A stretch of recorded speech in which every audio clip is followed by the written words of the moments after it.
Good morning. Breaking news on the state of the economy. U.S. jobs market is strong. Hiring is way up, almost double the expectation in December. 312,000 jobs added. So much more in that blowout number coming up inside America's newsroom. First, though, you got a new power dynamic in Washington. Democrats and Republicans gearing up now for round two of their meeting on the border wall battle. It's Friday, and it feels like it. I'm Bill Hemmer. Good morning. How you doing? Friday. Good morning, Bill. I'm Sandra Smith. It is President Trump versus Speaker Pelosi, and the stage has been set. 11:30 a.m. Eastern Time in the White House Situation Room. That is where congressional leaders will be squaring off over border security. Speaker Pelosi getting a bill through the House yesterday without a penny for the border wall, and the White House says that is not going to fly. We need protection in our country. We're going to make it good. The people of our country want it. Without a wall, you cannot have border security. It won't work. Hopefully, we're going to work together, and we're going to get lots of things done. What we're asking the Republicans in the Senate to do is to take yes for an answer. A wall is an immorality. It's not who we are as a nation.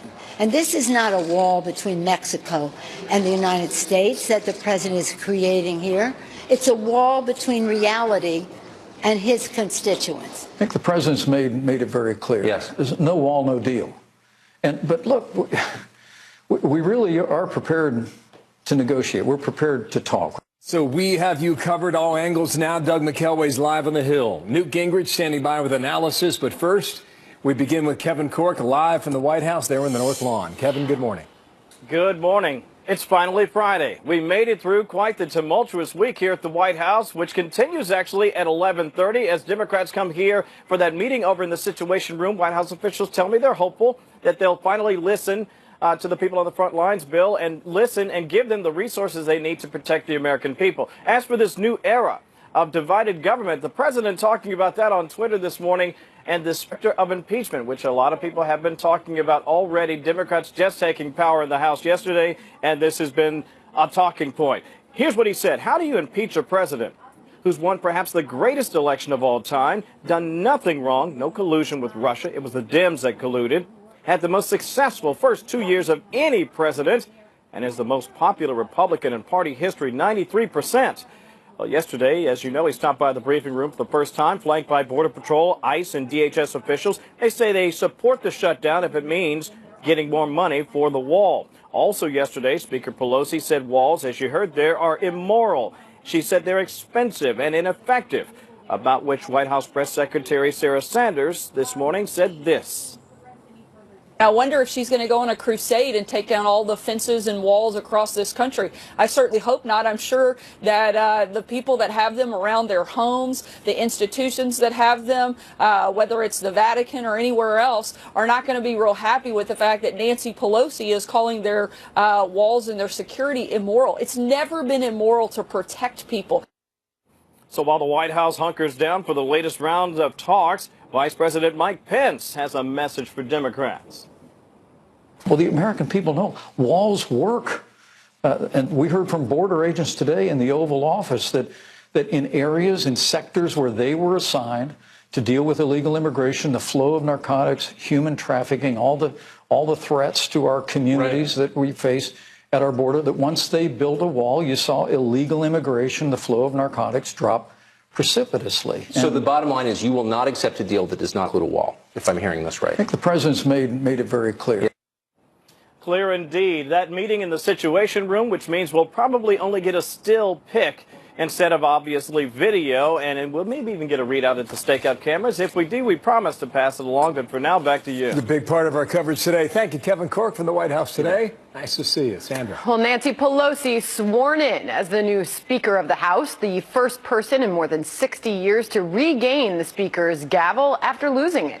Pelosi saying yesterday the House will not allocate any money for President Trump's border wall. Doug McKelway live on Capitol Hill for us this morning. Doug, is there any sign of progress towards ending this shutdown? Boy, Sandra, it's really hard to see where the exit ramp is here. It appears that both sides are more entrenched than ever. That said, there was a sliver of hope yesterday afternoon after Nancy Pelosi was handed the gavel as the new Speaker of the House of Representatives. The thinking was that she might have more freedom to negotiate with the Republicans after having won the speakership, because she would no longer have to seek the votes of the far-left open borders wing of her party. But that sliver of hope came to a crashing thud in her first press conference last night when she said this. We're not doing a wall. Does anybody have any doubt that we're not doing a wall? So that's it. Contrast that with what Vice President Mike Pence told Tucker Carlson last night. He said, no wall, no deal. It does not take a rocket scientist to infer from those two comments that we are at an impasse right now in the 14th day of the government shutdown.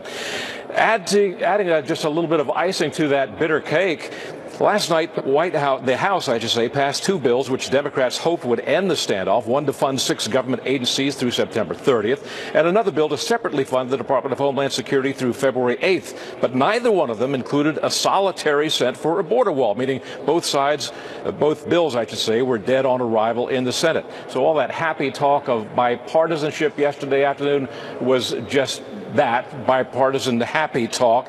The rank and file on both sides here are extremely frustrated on both sides of the aisle in both houses. If it were up to me, I would go into a room, I'd lock the door and say we're not going to leave until we open up the government again. It is not that hard. It's pretty frustrating to arrive and have half of the Congress on the House side to say, like, yeah, we're just not interested in getting anything done. Not all hope lost. There is that meeting at the White House between congressional leaders and the president set for 11:30 this morning. Sandra, back to you. We are waiting on that right here in America's Newsroom. Doug McKelway, thank you. For more, I want to bring in former House Speaker, Fox News contributor Newt Gingrich with me now. And sir, good morning to you in Washington, D.C. It's great to have you on. I want to paint a big picture with you right now. Do you believe this is a situation where both can save face? Well, no. I think the way it's being developed, Speaker Pelosi is basically aligning herself with her left wing, and I think that for her to back off will be very expensive. The president has said publicly so many times now that he won't sign anything that doesn't pay for border security, that for him to back down would be very expensive. And I think this is one of those cases where exhaustion is the only thing that's going to work. I mean, people can get anxiety-ridden. We can have massive TV coverage of every meeting. But the fact is neither side is tired enough to start moving towards an agreement. As you know, I'd advocated several weeks ago to provide a legal path for the Dreamers as part of a package that would include border security. You would think the Democrats would be very interested in trying to help 700,000 people who came here as children. But the fact is they dislike Trump a lot more than they care about young Latinos. The Congresswoman from Michigan, Tlaib, a freshman Congresswoman, one of 2 Muslims elected this past election, was on camera last night at a rally and said the following. I just want to catch the end of this, and I'll phrase it in a question after this. Watch. When your son looks at you and says, "Mama, look, you won," bullies don't win. And I said, baby, they don't, because we're going to go in there and we're going to impeach them. Essentially, she says they're going to impeach him. Now, a few have filed these papers already for bills on the House side. I don't know where that goes, but instead of going at that, Mr. Speaker, explain to us what you think the relationship will be as it develops between President Trump and Nancy Pelosi. When you consider, as soon as she was sworn in yesterday, he went into the briefing room and congratulated her. How do you see this relationship developing over the next 2 years? Well, I don't think we know yet. I think her left wing is going to be deeply, bitterly hostile to Trump. Many of her senior members chairing committees are going to be issuing all sorts of subpoenas.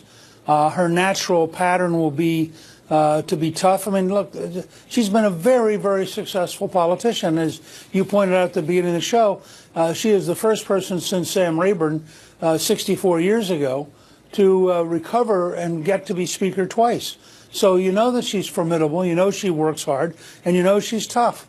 And she represents a San Francisco liberal view, which now, by the way, is no longer the left wing of her party. I mean, she's now sort of a moderate by the standard of the younger, more aggressive and more radical members. So she's sitting there thinking, what does she gain by giving in to Donald Trump? Meanwhile, the president is, I'm sure, frustrated, but he only has one. He has two tools, basically. He can veto a bill or stop it in the Senate, and he can arouse the country and convince the country. If enough people decide that they really want border security, that they really are worried about things like the illegal alien who shot the policeman in California, I think there's a point where some Democrats will start to say, look, we got to find a solution. We could be weeks away from that. This could go on easily for into February or March. Very interesting. Another topic here. You wrote a piece at FoxNews.com about Mitt Romney's comments the other day. And, well, here's the headline. It says, Newt Gingrich, according to you, why does Romney attacking Trump is smarter than offering solutions to our problems? You conclude, I hope Senator Romney gets behind the noise and learns to find common ground for the common good. What is his objective as he sets himself up as a new senator? Well, what do you think's driving it? I think really bad advisors. I mean, you know, it's a way to make noise, but it actually isolates Mitt and puts him in a much narrower, smaller group. There was one survey that came out about a week ago that in a primary, President Trump beats him 79-7. In the Senate itself, most of the Senate Republicans probably don't regard it as very clever of a freshman before he's even sworn in to decide to attack the president of his own party. And look, Mitt's very smart. He's been a governor. He's been a very successful businessman. He could come in there and have 6 or 8 or 9 really positive ideas. He could work with people, you know, like Olympia Snowe and Lamar Alexander, and people who are really good at bipartisan efforts. And he could make a real contribution. But to posture as the anti-Trump, I think is a really narrow career path. And I just think, my guess is he has some advisors who thought it was clever, and they're going to discover that, in fact, it shrinks and isolates Romney, who's actually a much smarter and more competent person than that particular strategy. Thank you for your time today, Mr. Speaker. Good to have you on. Newt Gingrich there in Washington. Thank you. A lot more coming up later in the program today. White House Deputy Press Secretary Hogan Gidley is here in about 15 minutes. He'll come at 9:30 Eastern Time. House Minority Whip Steve Scalise will be inside that meeting today at the White House. But first, he will come here to be our headliner at 10 o'clock a.m. Eastern Time. So jam-packed show, a lot of big issues to get to, and we shall for the next 2 hours and 47 minutes. This jobs report blew away expectations. And just seeing now that total U.S. employment topped 150 million for the first time. Cranking. The economy's cranking, at least here at home. So we'll talk to Hogan Gidley about that coming up. Meanwhile, that robust jobs report, we've got to dig more into it because the month of December exceeding expectations, what it means for your bottom line. We're going to break that down for you. Also, it is being called a matter of sovereignty and national security. Can we expect progress today? What will we get at that meeting of the White House? Congressional leaders that will go back inside the Situation Room. Texas Senator John Cornyn is here to react to all that. Coming up next, live. There are lots of things that come across that southern border that we need to get control of, and President Trump is determined to make that happen. It includes the risk that we have terrorists come across that border. Fox News alert, the new jobs report showing a hiring bonanza in the month of December. A whopping 312,000 jobs were added, this despite the ongoing trade war with China and slowing global growth. Meantime, unemployment rose last month to 3.9%. That is up 0.2% from November. The Labor Department says this reflects a surge in job seekers, more people out there looking for work, showing optimism about future growth. Border security is an important part of American sovereignty and keeping Americans safe. There is a central role to make sure that we know who's coming in and what is coming into our country, and President Trump is doing the right thing in making sure we understand what's moving across that border, and we do so with enough border security so we have confidence and we can do this on behalf of the American people. Secretary of State Mike Pompeo last night with Sean Hannity arguing that strong border security is vital to protecting the country. That's the message the White House wants Democrats to know. Republican Senator John Cornyn from Texas is with me now. And, sir, good morning to you. What a day it was yesterday. Where do you see this going now? Well, I don't see much traction. When people want to get to a negotiated outcome, then they'll find a way to get there. But right now, it seems to me that Nancy Pelosi has said that she wants capitulation by the president. The president's saying he's willing to deal, but they're not willing to talk. So we're at an impasse right now. Senator Gardner, Republican from Colorado, said the following. I don't know if you're aware of his comments or not. He seemed to break a little bit. He said the following. Congress needs to take further action on border security, but that work should be done when the government is fully open. Let Democrats explain why they no longer support border security. Take that last part. He's saying go ahead and pass the bills that are on the table. We'll negotiate Department of Homeland Security into February and make it a black and white issue. Well, unfortunately, this is a pretty black and white issue, I think, already, Bill. And what we're talking about is if we took up the House bill, we would only get past a short-term continuing resolution to February the 8th. And then the same problem would be staring us in the face again.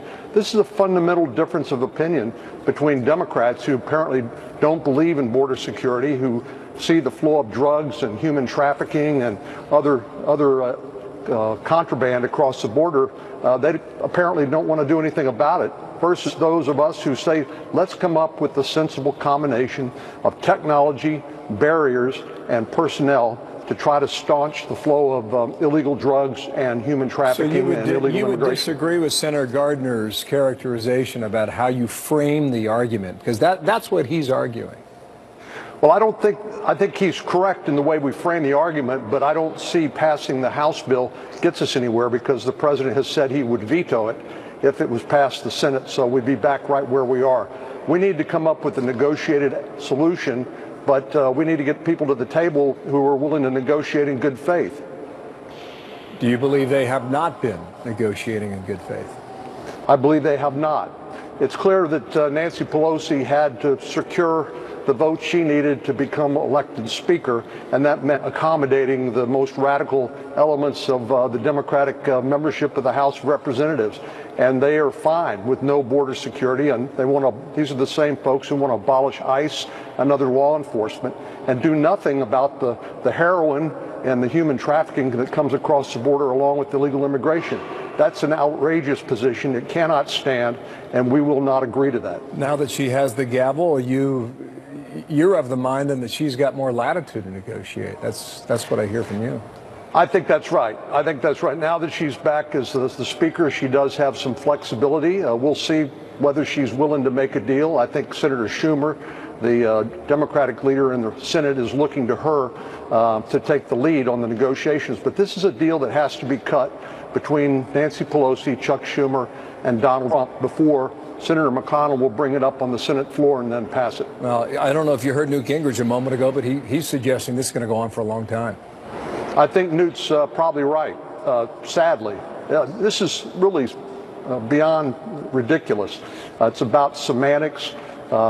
We all know what the experts have told us we need to do to secure our border. It's a combination of barriers, whether it's fencing or a wall or levee barriers that are used to deal with the flooding and also illegal immigration.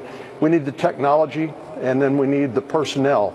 And a lot of the drugs that come across the border come across the ports of entry, where a lot of commercial trade and traffic goes.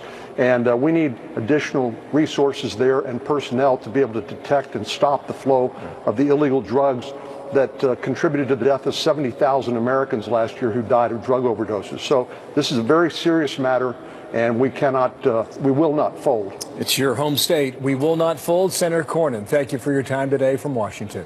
Thank you, sir. Thank you.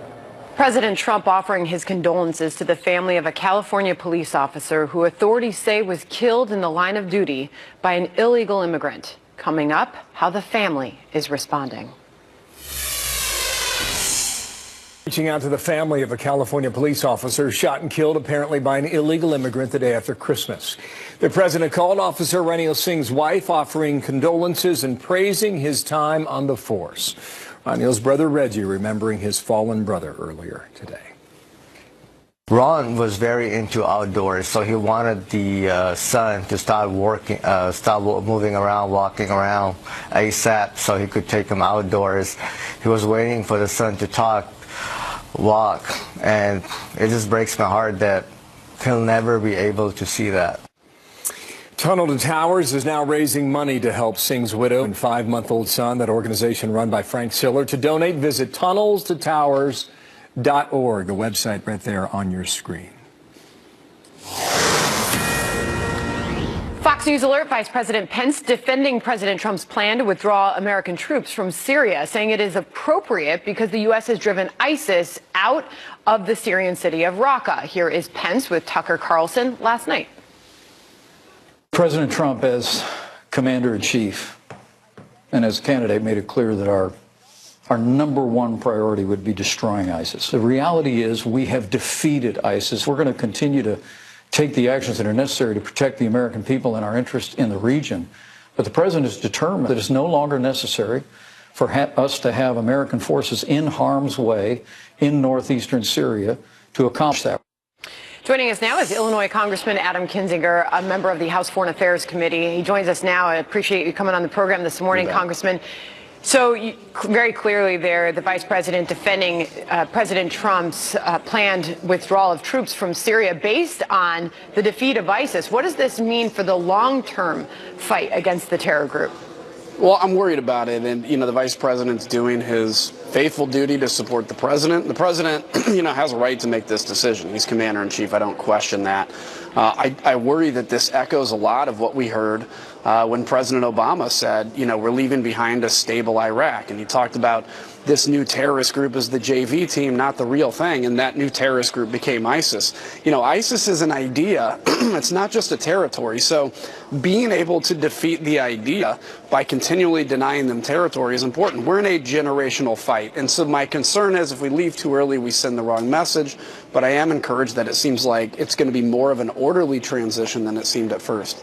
Yeah, I mean, he's getting support. Retired Army Colonel Douglas Macgregor, he came out publicly and praised the president's decision, saying that our overseas commitments have been a disaster for everyday Americans. But then there was that open criticism from Lindsey Graham, obviously a Republican, saying that this 30-day pullout was too hasty. He then said the president planned to slow that down. I wonder how you expect the president's plan to actually be deployed based on the criticism he received in the wake of the announcement. Yeah, I don't know. And it's going to be a decision that he has to make with hopefully his military advisors to tell him the best way to do it. But I think the thing to keep in mind is it's not just ISIS, it's not just ISIS in Iraq. It's also blocking the Iranian position. And Iran wants to have a highway to resupply, a theoretical highway to be able to resupply the enemies of Israel. And our position, for instance, in Al-Tanf in Syria has blocked that from happening. So it's not just ISIS, it's also the Iranian prospect. And if you ever want to get to a negotiated solution, you have to do it from a position of strength. And Syria is going to be a negotiated solution. If we leave, we basically pull ourselves away from the table of negotiation. It's a concern. Finally, I want to end on this thought from Mike Pompeo on North Korea and get your thoughts about an upcoming meeting there. Listen. Lots of work that is left to be done, but I'm confident that in the next short period of time, President Trump and Chairman Kim will get the chance to meet again and truly create a much better, safer America with less threat of not only nuclear weapons being launched at us, but nuclear proliferation as well. Final thoughts here, quickly, if you will, Congressman, on what sounds like a really optimistic setup for this next meeting. Yeah, I think keep in mind this negotiation is going to be a long time. This one is playing out publicly, unlike the Iran deal, which was bad, but that was done behind closed doors. So there's going to be a lot of ups and downs. I'm still optimistic. We have the right people on this case, and I certainly hope we get to a denuclearized North Korea, or else the alternative ain't going to be pretty. Congressman Adam Kinzinger, good to have you this morning. Thank you. You bet. Take care. Just about 9:30 here in New York. Here we go, and this will be interesting. Opening bell from Wall Street hitting right now. Markets are going to open a bit higher after a blowout number on the economy that came out about 60 minutes ago. There's the bell. Take it, folks. We saw the economy That was yesterday, right, Sandra? That's today. There you go. That's there a we go. difference. The estimate for December was 177,000 jobs. Well, we produced 312,000 jobs, and the month prior was revised even higher. So the economy's cooking. So we're going to get into this today and see how investors react, how the markets react. Could bring in a whole new argument about the Fed and what it does, and on it goes. But that's a pretty good number based on what we saw yesterday. Dow up 300 points and more in the first 30 seconds of trading. Plus, President Trump gets set to meet with congressional leaders at the White House, with both sides digging in their heels. So who will blink first? Deputy Press Secretary Hogan Gidley will weigh in on all of this. He joins us next live. The president cannot hold public employee hostage because he wants to have a wall that is not effective in terms of its purpose. Well, the stock market is now open, and there is a lot of green out there today. On a Friday morning, the Dow, first 4 minutes of trading, up 350 points, just an hour after we learned that the U.S. economy, added a better than expected 312,000 jobs last month. Let's bring in White House Deputy Press Secretary Hogan Gidley. Good morning, Hogan. The president must be pleased to see this and have it reported that this economy is soaring, with more jobs added than expected in December. Absolutely, and it kind of blows my mind that people continually are surprised by how good this economy is doing under this president. 72% of the people now in the job market actually came in from the sidelines. So that highlights just how bad the Barack Obama economy was, because so many people had just given up hope and stopped looking for a job. Now there are more jobs than there are people to fill them because of this president and his policies, and this job number is indicative of the successes and the policies he's put into place. And of course, you're referencing the fact that the unemployment rate did go up by 0.2% to 3.9%, but that indicates that more people are jumping back into the workforce by looking for work. But it's not all good. Apple yesterday led to a severe loss in the U.S. stock market because of slowing growth in China. And they talked about the problem with trade and that there's no deal that has been reached there. How close is the president getting on this? Because it is causing global economic concern.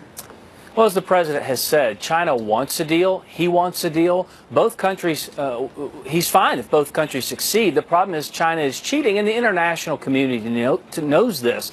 The problem is no one's actually held China's feet to the fire. The president is doing that. We're sending our team over there to discuss the economy, to discuss trade, and try and get something done. And we expect in this new year that we come to some type of agreement and trade deal with China so that both countries can benefit, and we, as Americans, stop getting taken advantage of by foreign nations. All right, I want to move to the shutdown in just a second. Before I go, though, Kevin Hassett yesterday said something that really stuck out to the Wall Street community. He said a heck of a lot of U.S. companies that have sales in China are going to watch their earnings downgraded until we get a deal. Does the president agree with that comment? Is that really the forecast from the White House?